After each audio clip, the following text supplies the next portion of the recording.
The second book has the facial, what's the name of that condition? The facial recognition? Prosopagnosis. It's face blindness. Yes. Is the common term for it.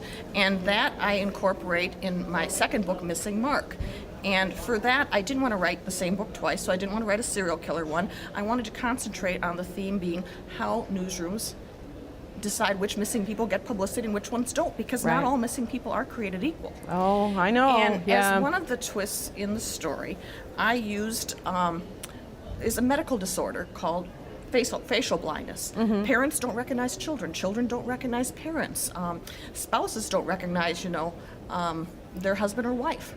And it is a very real thing, and a few years back, Harvard and the University of London did a lot of research on it. And I ended up doing an interview for the Today Show with a woman who was face blind. And because they were very interested in this. And as I got to know her, I became very interested in it too and did a lot of research on it. And in the course of that book, I decided to weave that in so that I could have some other additional twists. Mistaken identity has been a common device in literature. Shakespeare used it a lot. Yes. Men dressed as women, women dressed as men. Right, masquerading. And so for a modern application to that, I used face blindness. It was a very clever usage, by the way. I love that.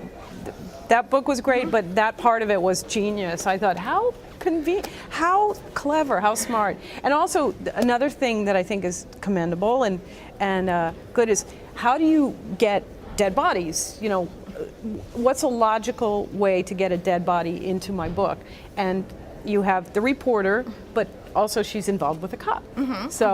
Bingo, Right. You kind of cover both grounds there. Yeah, and then it's not so, oh look, a body, it's your job or your friend's job. Yes, you can't always have the protagonist discovering the body. You have to have them somehow become involved in the case, either because they're a law enforcement officer and has to investigate it, or a journalist and have to cover it, or sometimes it's a neighbor is killed and the amateur sleuth wants to get involved. Right.